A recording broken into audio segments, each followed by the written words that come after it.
p.m. I'm making a new plan, rearranging my life, and I won't look back ever again.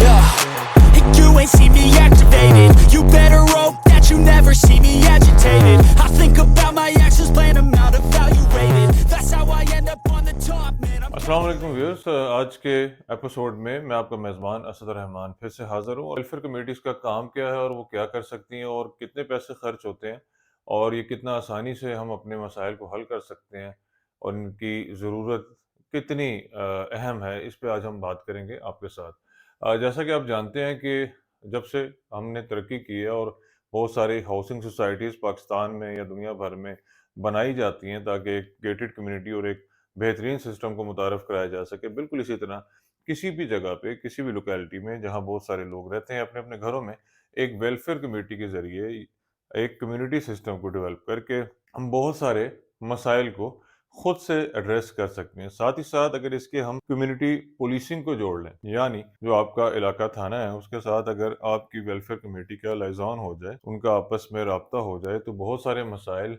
या तो जन्म ही नहीं लेते या पुलिस की रहनुमाई करके, उनकी मदद करके और वो आपकी मदद करके उसका बरवक़्त हल भी निकाल सकते हैं। लेकिन इसके लिए जो बहुत अहम चीज़ है, जो बहुत ज़रूरी चीज़ है, वो वहाँ की वास्ट मेजॉरिटी यानी उसकी ज़्यादा तादाद में लोग वो होने चाहिए जो इसका कंसर्न रखते हों। यानी हमें रहने-सहने का तरीका पहले से आना चाहिए।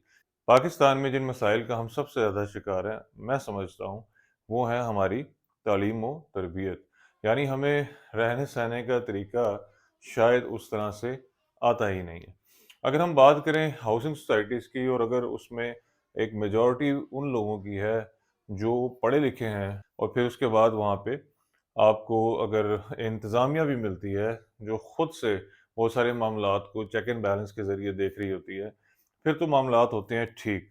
लेकिन अगर इंतज़ामिया भी नहीं है और लोग भी पढ़े-लिखे नहीं हैं, तो जगह-जगह फिर आपको कूड़ा नज़र आएगा, जगह-जगह आपको शोर, जगह-जगह आपको इल्लीगल एक्टिविटीज़ नज़र आएँगी, जिसमें ये भी नज़र आ सकता है कि किसी जगह दुकान का दिल किया, दुकान बना ली, किसी जगह मकान का दिल किया, मकान बना लिया।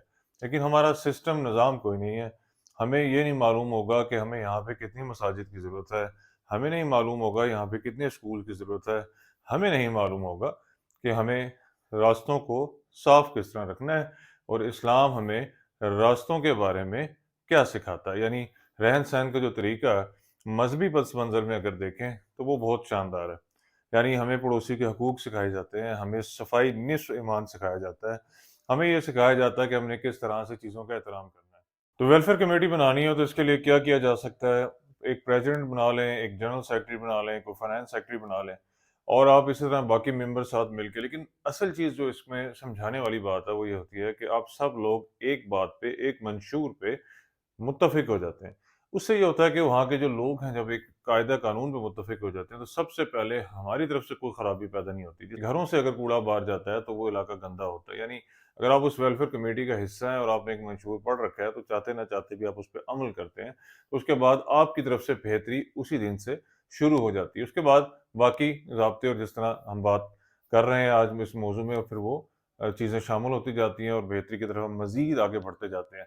तो formation of any welfare committee in any society और चंद पैसों से एक मंथली जो आप कह सकते हैं कि कंट्रीब्यूशन से, चाहे वो ₹1000 या कुछ भी है, आप जो जिस तरह भी तय करें, वो सारी चीज़ें साथ मिल के एक फ़ंड जनरेट होता है। फिर छोटे-छोटे काम जो आप शायद हुकूमती इदारों की तरफ नज़र रख के बैठे होते हैं कि कब होंगे और वो कैसे करेंगे, और फिर वो ज़ाहिर है उनका अपना एक तरीकाकार है।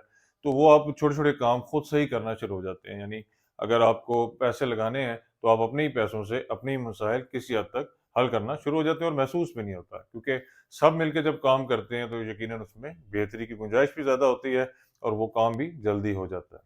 तो अमूमी तौर पे ये जो मसाइल हैं हमारे, ज़्यादातर मसाइल हमारे अपने खड़े किए के होते हैं। हम खुद अपने घर की हद तक सफाई रखते हैं लेकिन घर से बाहर कूड़ा करकट फेंकते हैं, इससे पूरा माहौल ख़राब हो जाता है। आप जैसे कि जानते हैं कि आज की डेट में पाकिस्तान का शहर लाहौर दुनिया का सबसे आलूदा शहर डिक्लेयर हो चुका है और कराची दूसरे नंबर पे है। इसकी वजह क्या हो सकती है? इसकी वजह सीधी सी बात है कि हम लोग एहतियात नहीं करते। हम दरख्त काटते ज़रूर हैं, लगाते नहीं हैं। हम सफाई करते हैं मगर उससे ज़्यादा गंदगी डालते हैं। ہم اپنے گھر کو صاف کرتے ہیں تو پورے محلے کو گندا اور آلودہ کر دیتے ہیں، اور ہمیں کوڑے والے شخص کو، یعنی جو شخص آپ کی صفائی کرتا ہے یا کوڑا اٹھاتا ہے، اس کو 300 یا 400 روپے ماہانہ دینے کو تو تیار نہیں ہے، لیکن اپنی بچوں اور اپنی صحت کو بالکل بھی ملوث خاطر نہیں رکھتے، اور بہت سی ایسی بیماریاں ایسا لگتا ہے کہ جیسے ہم خود سے خریدتے ہیں اور پھر کئی گنا زیادہ پیسے خرچ کر کے دوبارہ صحت حاصل کرنے کی کوشش کرتے ہیں۔ میں سمجھتا ہوں اس جہالت سے ہمیں نکلنا چاہیے۔ ہمیں جو دین سکھاتا ہے یا دنیا کا کوئی بھی قانون قاعدہ یا علم جو ہمیں سکھاتا ہے، وہ ہے بہتر طریقے سے یا بہترین طریقے سے انسان ہونے کے ناطے اپنی زندگی کو کیسے گزارا جا سکتا ہے۔ میں سمجھتا ہوں کہ جب تک ہمارے اندر دوسروں کا خیال رکھنے کا جذبہ پیدا نہیں ہوگا، ہم کبھی بھی اچھا کمیونٹی سسٹم نہیں لے کے آ سکتے۔ کسی ایک فرد واحد کی کوشش سے یہ کبھی بن بھی نہیں سکتا۔ سب سے پہلے وہاں کی اکثریت کو، جن میں بڑے بزرگ بھی شامل ہیں، اور میں سمجھتا ہوں ان کو زیادہ پارٹیسپیٹ کرنا چاہیے، سب مل کر ایک نتیجے پر پہنچے کہ ہمیں یہاں پہ کچھ چیزیں استوار کرنی ہوگی اور کوئی منشور بنانا ہوگا۔ اس طرح ہمیں رہن سہن کا طریقہ آ سکے گا، اور ہم یہ طے کر پائیں گے کہ اس علاقے میں بہت سے معاملات کس طرح سے ہونے چاہیے، اور اس طرح لا اینڈ آرڈر کی سچویشن کو مینٹین کرنے کے لیے اگر اس کے ساتھ ہم کمیونٹی پولیسنگ کو جوڑیں گے، جس طرح دنیا بھر میں ہوتا ہے، تو اس سے ہمارا علاقہ بہت زبردست بھی ہو جائے گا۔ جس طرح میں نے پہلے بتایا کہ بہت سارے مسائل پھر وہ یا تو جنم ہی نہیں لیں گے، اور اگر وہ موجود ہیں تو وہ بہت جلدی اور بہت آسانی سے ختم ہوتے بھی نظر آئیں گے۔ امید ہے آج کا سیگمنٹ آپ کو کسی نہ کسی بہتری کی طرف اشارے کا باعث ضرور بنے گا، اور اگر جہاں کہیں پہلے سے کمیونٹی سسٹم موجود ہے تو یقیناً اس میں کہیں نہ کہیں بہتری کی گنجائش بھی پیدا ہوگی۔ مجھے یعنی اسد الرحمان کو اپنے چینل لائف اتیار خان میں آج کے ایپیسوڈ کی حد تک دیں اجازت۔ نیکسٹ ایپیسوڈ میں کسی نئے موضوع کے ساتھ حاضر ہوں گے۔ السلام علیکم۔